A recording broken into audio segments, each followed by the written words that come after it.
Bonsoir à tous. À la une de ce journal, la survie politique du SDF se pose avec acuité au Cameroun.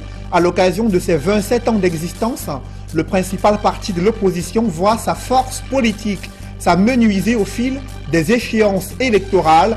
Néanmoins, les séries de démissions et les exclusions en cascade n'ont pas entamé la détermination du SDF à se battre pour une réelle démocratie au Cameroun. Cependant, cette formation politique peut-elle encore impulser cette dynamique? À suivre dans le dossier politique de ce journal, l'autopsie des 27 ans d'existence du SDF et des interrogations sur son avenir à l'approche d'une année électorale cruciale au Cameroun. La majorité des pays africains a du mal à maîtriser la conception, l'exécution et le suivi des projets, ce qui plombe le développement du continent africain. Dans un tel contexte, les rêves de panafricanisme peuvent-ils être concrétisés sans une réelle indépendance économique? Analyse et décryptage à suivre au cœur de ce journal.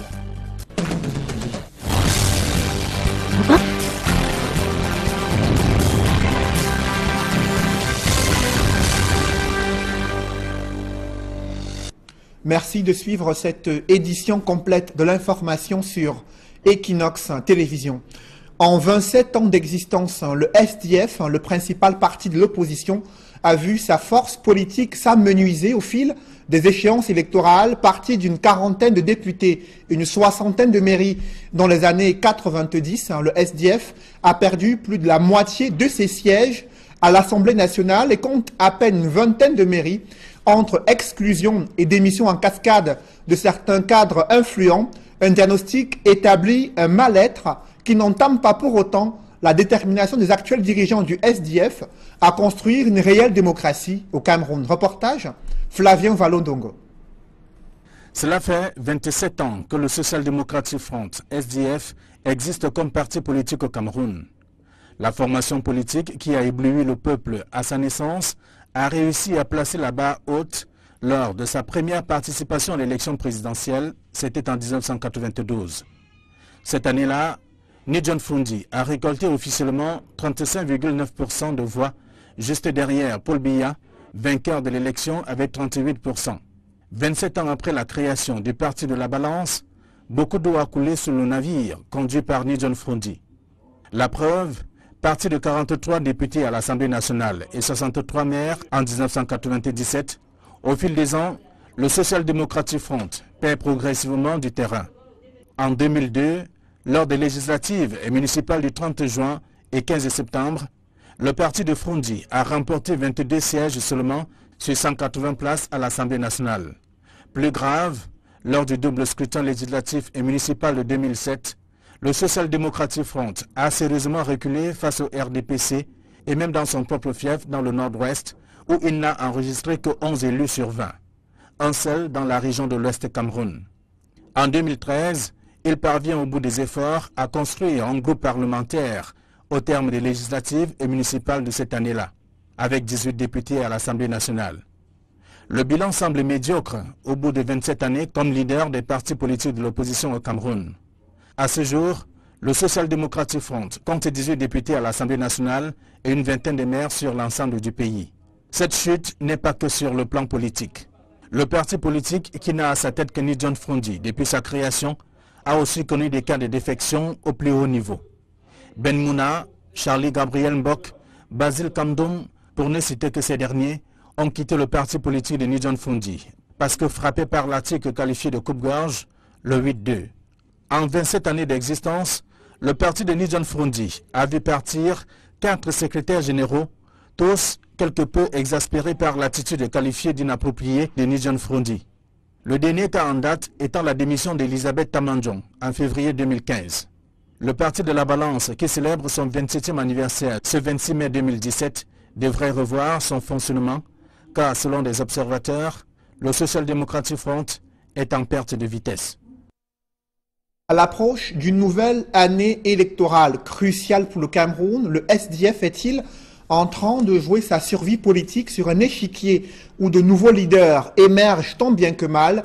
l'urgence du renouvellement de la classe dirigeante du SDF se pose avec acuité pour impulser une nouvelle dynamique capable de susciter l'engouement d'une masse électorale indispensable pour amorcer le changement démocratique en 2018. Farel Bounia, Mathilda Kemazou et Donald Brice Kamgan. Reportage. Largement dépassé l'époque où le Social Democratic Front haranguait les foules. Les analystes les plus sévères disent du SDF qu'il n'y a plus que l'ombre de lui-même. À défaut de garder la même adhésion populaire, le SDF revendique à qui veut l'entendre son statut de principal parti de l'opposition. Pourtant, à moins d'un an d'une échéance électorale multiple au Cameroun, les défis qui se présentent à l'opposition de façon globale sont les mêmes que doit relever le parti de la balance. En bonne place, le renouvellement du leadership politique. À 76 ans sonnés, Ni John Fundi reste l'éternel président fondateur. Nous remplacerons Fundi par les élections sauf s'il démissionne. S'il démissionne, oui, mais s'il ne démissionne pas, nous pouvons le changer. Vous voulez que nous commettions du parricide au SDF? Non, c'est pas dans nos stratégies de conquête et de dévolution de pouvoir. Non, nous croyons encore naïvement à la primauté du droit et de la démocratie. Depuis 2011, l'espace politique national s'est recomposé avec l'entrée en scène de nouvelles énergies politiques. Le SDF tient-il compte de ces évolutions? Nous sommes dans la stratégie d'une alliance de travail d'abord. C'est-à-dire qu'il faut qu'on s'entende sur des objectifs concrets pour préparer 2018. C'est le code électoral, c'est les stratégies de lutte contre la fraude. Ensuite, dans cette alliance-là, au bout du compte, on arrivera facilement à régler le problème du candidat unique ou du candidat consensuel. Pour le Cameroun's People Party, le réveil populaire est le combat le plus urgent de l'heure. Tout revient au peuple, c'est le peuple qui est l'arbitre. Et le peuple doit donc se lever parce que ses intérêts ne sont pas pris en compte dans la façon dont le pays est géré et dit frapper du poing sur la table pour dire ça suffit. À côté du système électoral controversé, l'émiettement de l'opposition est également connu comme une barrière sur la route de 2018. La société civile dit travailler a suscité l'intérêt des citoyens pour la chose politique. Mettons à chaque fois des dispositifs sur pied parce que l'une des réalités aussi qui manque au Cameroun, ce sont des cadres de concertation, de dialogue où les populations peuvent se réunir pour discuter, échanger sur leurs problèmes afin de voir comment est-ce qu'ils peuvent remédier à cela. Les acteurs du jeu électoral étant ainsi connus, chacun devra pleinement jouer sa carte. Ces questions sur l'avenir politique du SDF et les enjeux électoraux de 2018 pourraient être à l'ordre du jour du prochain comité exécutif national du SDF prévu le week-end prochain à Bamenda. Selon le secrétaire général du SDF, le NEC sera élargi aux députés, maires élus SDF, mais aussi les ministres du shadow cabinet. Dans le reste de l'actualité, le commissariat du 11e arrondissement à Douala a mis la main sur un gang de présumés malfrats qui sémaient la terreur dans le 3e arrondissement de Douala. Des précisions avec Gladys Sidier dans ce reportage. Les populations de Lok-Baba peuvent pousser un ouf de soulagement. Les deux individus appréhendés ont pendant plusieurs mois semé la terreur dans ce quartier de Douala 3e. Le chef de gang, Kodok Bernard, âgé de 45 ans, et son compère, Ndiki Luc, âgé de 36 ans, étaient spécialisés dans les agressions et cambriolages de domicile. Ils sont tombés dans les filets des éléments du 11e arrondissement dans la nuit du 24 au 25 mai. On dit toujours que 90 jours pour voir un seul jour pour patron. Nous sommes très fiers quand ils sont arrêtés. Tout à fait normal. Nous ne pouvons que apprécier, n'est-ce pas, les efforts qui ont été, que nous voyons par ces autorités-là et que ça continue. À ce moment-là, le quartier ne peut être qu'en sécurité. Nous ne pouvons que nous réjouir. Les infortunés qui avaient en leur possession 2 armes à feu, une cagoule et un tournevis sont des repris de justice. C'est un ami qui m'a fait comprendre qu'il avait son arme. Donc il est arrivé ici à Douala. Il a demandé de chercher une personne qui pouvait le mettre en contact avec lui. J'ai appelé un certain Guidjoul. Donc Guidjoul, dans la soirée, là, Guidjoul est venu, il a causé avec lui, ils ont discuté. On a essayé de faire les tours, bon, on n'a rien eu, on est rentré à la maison, Guidjoul a dit, il a enlevé 1000 francs, il nous a donné, il a dit que le matin on doit se revoir. C'est là où le matin, on revient, on se revoit au niveau du bar, le Baba là. Il a atteint de discuter avec M. Bernard. C'est là où on traverse, on s'assoit au bar pour boire une bière. Subitement, on voit la voiture de la police venir nous interpeller. Je sortais de la prison pour braconnage et Pointe de l'Ivoire à l'est. C'est là-bas où j'ai fait connaissance à M. Kodor Bena. Les deux présumés malfrats se rejettent mutuellement la faute et déclarent que le cerveau de la bande serait un certain Guidjol qui a réussi à s'échapper. Quand M. Liebikam en prison, j'étais là pour trafic Pointe d'Ivoire d'or et le donateur de chasse. J'ai travaillé 2 ans, je suis sorti. Je suis venu à Douala, j'étais à Kenzo, j'ai apporté la mélange, je voulais le vendre, je voulais lancer l'aventure, le croiser. Je ne connais pas Senguidjo, je n'ai pas bloqué, je n'ai pas volé quelqu'un. J'ai payé la mélange à Kenzo à la frontière de la Centrafrique, 30 000 francs. Les éléments du 11e arrondissement sont toujours aux trousses du 3e membre du gang qui a pris la fuite au moment de l'interpellation. En bref, à présent, les images d'un incendie qui a failli coûter la vie à un bébé dans le domicile de ses parents, situé dans le 3e arrondissement de Douala. L'intervention des populations a permis de sauver in extremis l'enfant des flammes qui se dégagent de cette maison située à Bilongué, dans le 3e arrondissement de Douala. Tout est parti en fumée dans cette maison. Le propriétaire était absent. Selon des témoins, l'origine de l'incendie reste inconnue. À quelques jours du baccalauréat, la pression monte chez des candidats. Ils sont partagés entre le stress et le doute de leur niveau de préparation face aux épreuves qu'ils doivent affronter dès la semaine prochaine. Reportage Kate Diarra.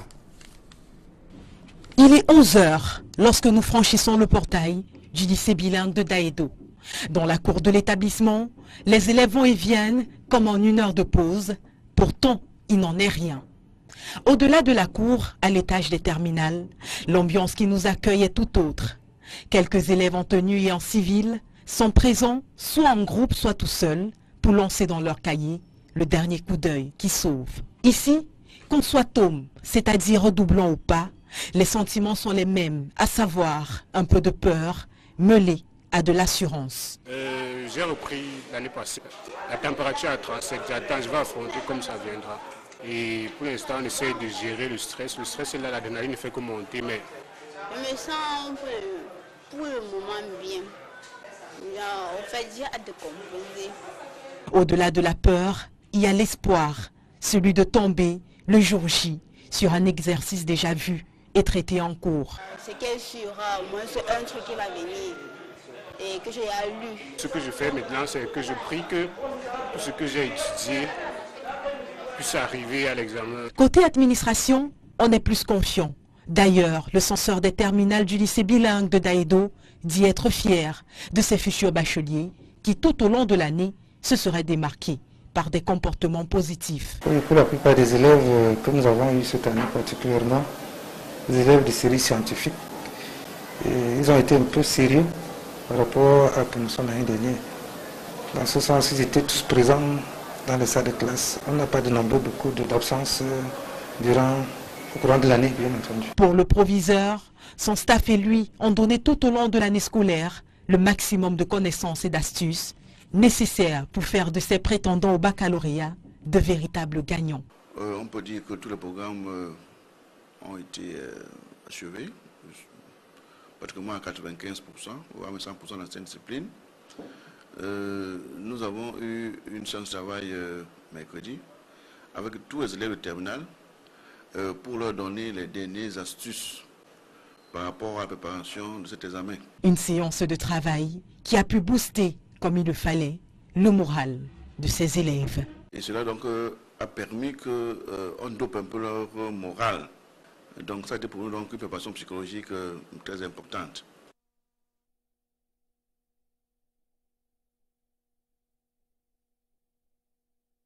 Pamdongo peut-il relever le défi de l'amélioration du système éducatif en Afrique? Le ministre camerounais de l'enseignement supérieur vient d'être porté à la tête du Conseil africain et malgache de l'enseignement supérieur. Cependant, les ambitions de cette institution se heurtent aux difficultés financières. Emmanuel Diop et Marcelin Gansop. Ce n'est pas exagéré que de dire que l'accouchement des résolutions de la 34e session du Conseil des ministres du CAMES a été difficile. Après plus de 7 heures de huis clos, c'est aux premières heures de vendredi, peu après minuit, que la presse a enfin eu du grain à moudre.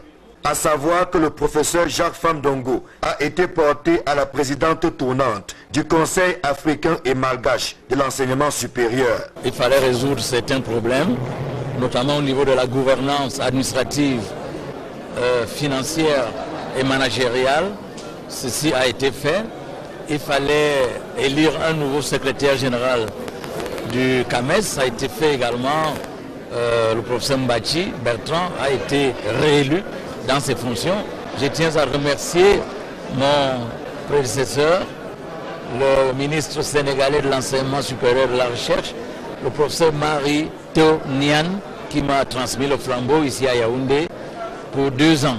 Passé le temps de l'euphorie, le nouveau président du CAMES se fixe pour défi suprême de lui insuffler une nouvelle dynamique afin qu'il relève les défis d'un enseignement supérieur de qualité porté vers le développement du continent africain. Nous allons nous atteler à revigorer le CAMES pour que le CAMES garde sa crédibilité, sa lisibilité, sa traçabilité à travers le monde. Parce qu'il faut que nos universités soient de plus en plus compétitives, donc de l'assurance qualité, de la professionnalisation des enseignements, y compris les enseignements facultaires, et de l'employabilité.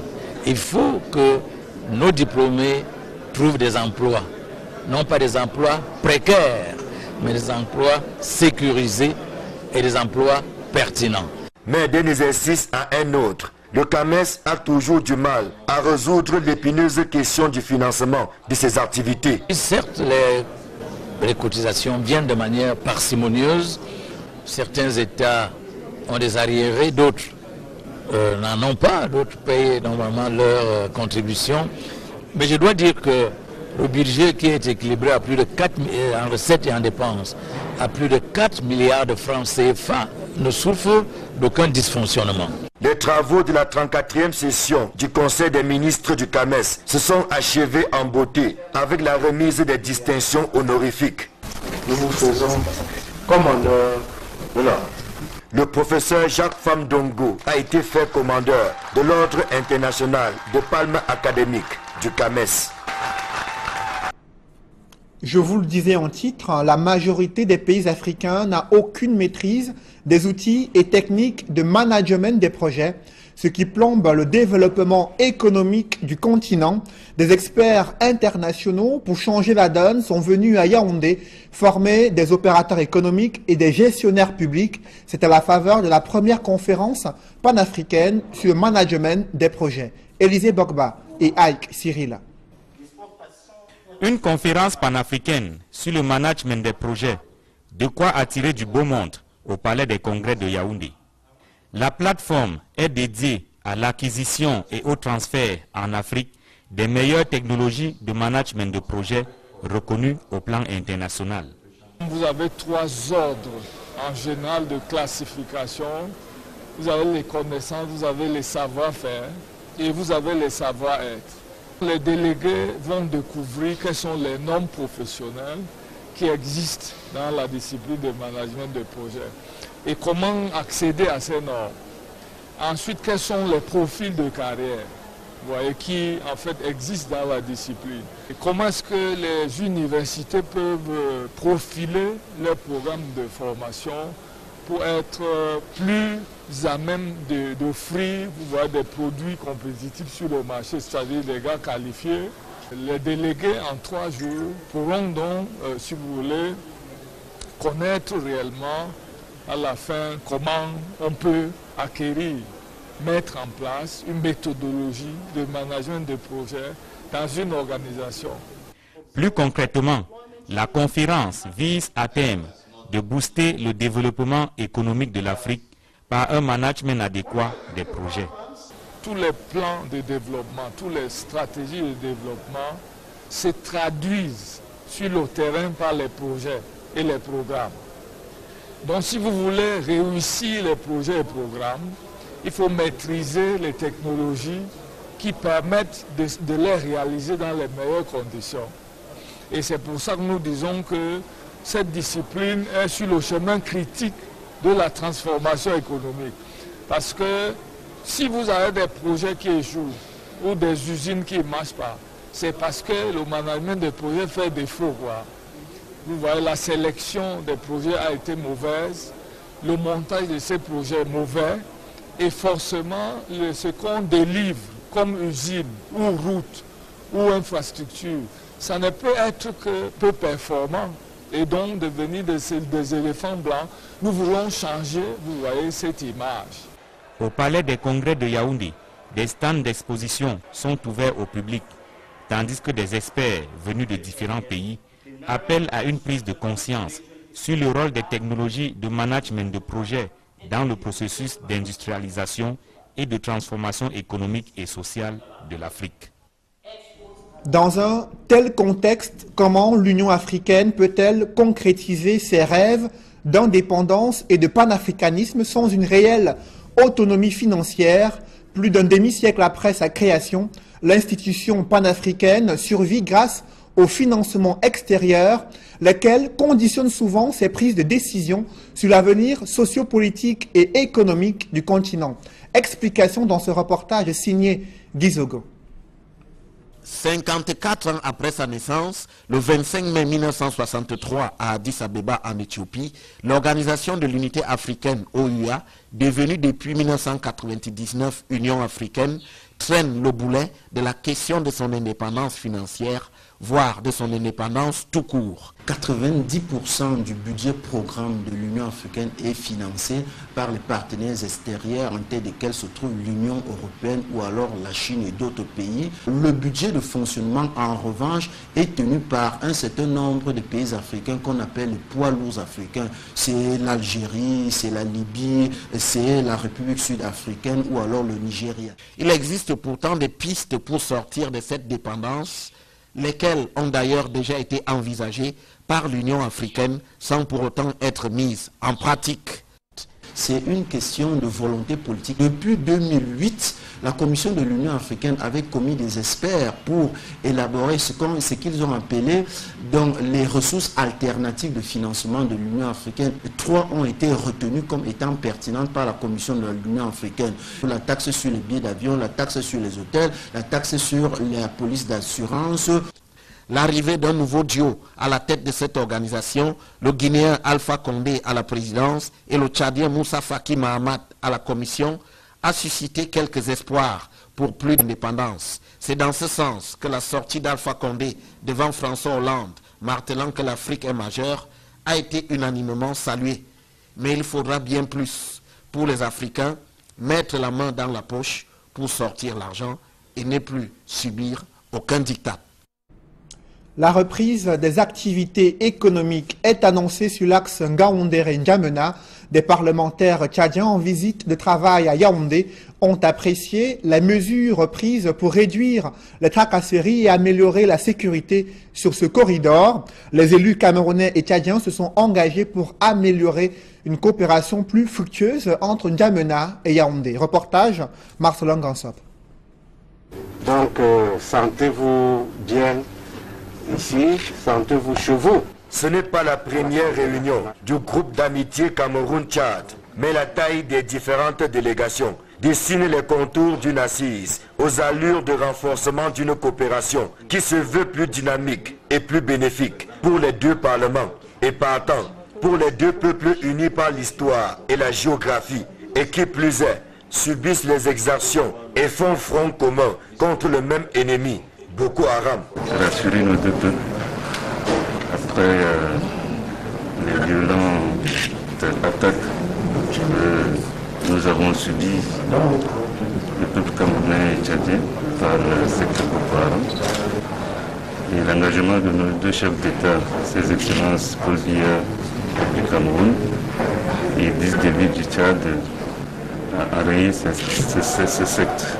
et le troisième vice-président de l'Assemblée nationale du Tchad de rassurer les opérateurs économiques camerounais de ce que les activités peuvent reprendre leur cours normal sur le corridor Yaoundé-N'Djamena. Les forces de défense et de sécurité du Cameroun et du Tchad ont nettoyé les différentes poches, bien que l'ennemi est diffus, mais nous sommes la preuve que la sécurité règne dans le nord du Cameroun et que les opérateurs économiques peuvent désormais prendre le corridor Yaoundé-N'Djamena et faire en sorte que nos deux peuples puissent reprendre les activités économiques au regard de tout qu'a subi nos économies suite aux baisses de revenus du pétrole.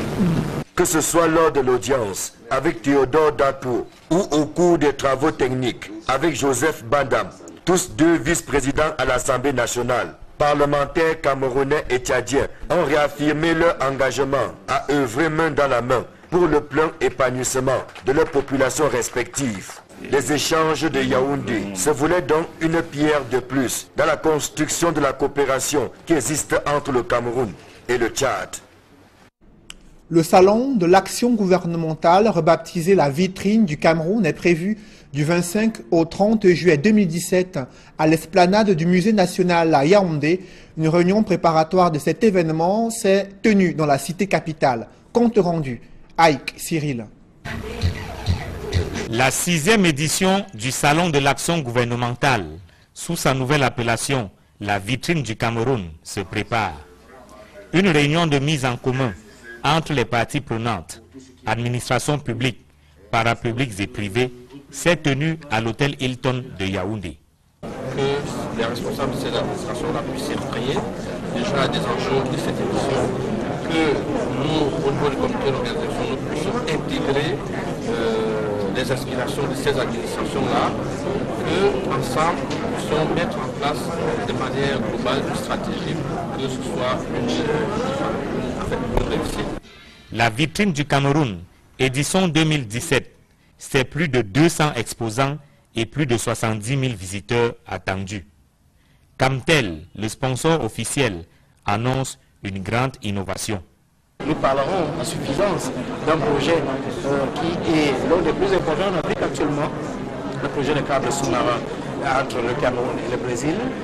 Les études pour le sommet marin sont achevées. La fabrication du câble qui sera posé est en cours. Le financement est bouclé. Il ne reste que quelques mois, juste peut-être un an à tout casser pour pouvoir aller jusqu'au bout, c'est-à-dire déposer le câble et commencer à commercialiser les capacités. Le Cameroun, c'est aussi ça, la vitrine que Camtel va devoir présenter, c'est-à-dire un pays qui se vend à travers le monde. Expositions, conférences, rencontres, défilés de mode, soirées des partenaires seront également au menu du SAGO 2017. Le forum des collectivités territoriales sera à coup sûr la principale attraction de cet événement. Du 25 au 30 juillet 2017, la 6e édition du SAGO, la vitrine du Cameroun, se déroulera sous le thème Unité nationale, gestion de proximité et développement interrégional équilibré du Cameroun. Le jeûne du mois de Ramadan débute ce week-end. En cette occasion, des dignitaires religieux ont profité de la prière du vendredi pour rappeler à la communauté musulmane les enjeux et l'attitude adoptée durant cette période de pénitence. Innocent Abega et Donald Anouzoua. L'affluence à la mosquée centrale de Douala n'est pas celle des jours ordinaires. Les fidèles sont venus plus nombreux que d'habitude prendre part à la prière qui précède le début du jeûne pendant le mois de Ramadan. Le message de circonstance délivré par l'imam Mohamed Awal va ressortir la portée spirituelle de cette période de privation dominée par la crainte de Dieu. À l'entrée du mois de jeûne, le mois de Ramadan, le mois où Allah a relevé le Coran. C'est un mois de Coran et c'est un mois béni. Et c'est un mois plein de bénédictions.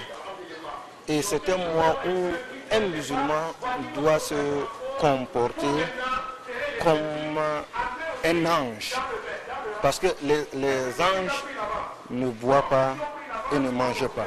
Ils sont dans l'adoration. Cette période est aussi pour le fidèle musulman une mise à l'épreuve de sa foi. Un fidèle musulman doit accueillir le ramadan dans un état de moralité bien sain. C'est-à-dire se débarrasser de toutes les mauvaises habitudes.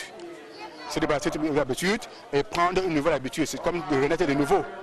Et puis éviter les mauvaises fréquentations, des trucs comme le WhatsApp, les Facebook, qui vont envoyer des images obscènes qui vont affecter votre moralité. Chaque année, au mois de Ramadan, les musulmans jeûnent de l'aube jusqu'au coucher du soleil. Il a très vite franchi le pas du football au golf. Issa Hayatou était ce matin au siège de la Fédération camerounaise de golf.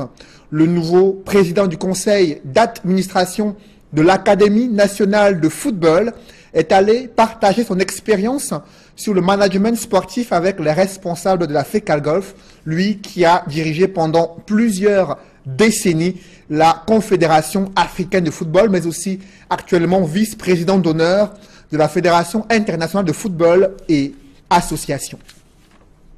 Issa Hayatou a profité de cette visite pour évoquer son éviction de la Confédération africaine de football, mais aussi se prononcer sur sa récente nomination comme PCA de l'Académie nationale de football. Je vous propose de l'écouter. Je suis très honoré par l'acte que le chef de l'État a posé en ma personne. Vous savez, je venais d'Addis Abeba où j'ai été remercié pour être franc, mais le décret que le chef de l'État a signé m'a fait oublier complètement cet échec d'Addis Abeba. Donc je suis fier et je profite de votre micro pour pouvoir remercier encore une fois de plus et le président qui m'a invité à son siège et le chef de l'État qui m'a mis à ce niveau. Vous avez suivi Issa Hayatou, récemment nommé président du conseil d'administration de l'Académie nationale de football au Cameroun. Mesdames, Messieurs, c'est la fin de ce journal. Ne manquez pas le grand rendez-vous de l'économie juste après cette édition du 20h consacrée à l'analyse des privatisations au Cameroun, mais aussi celle des entreprises publiques et leur performance. Faut-il privatiser? Et ces privatisations qui ont été amorcées dans les années 90, quel est le bilan aujourd'hui? On en parle dans le plus grand rendez-vous de l'économie sur Equinox Télévision. Et à partir de 21h, Horizon Sport, présenté par Étienne Pascal Azégué. Merci de rester sur Equinox Télévision.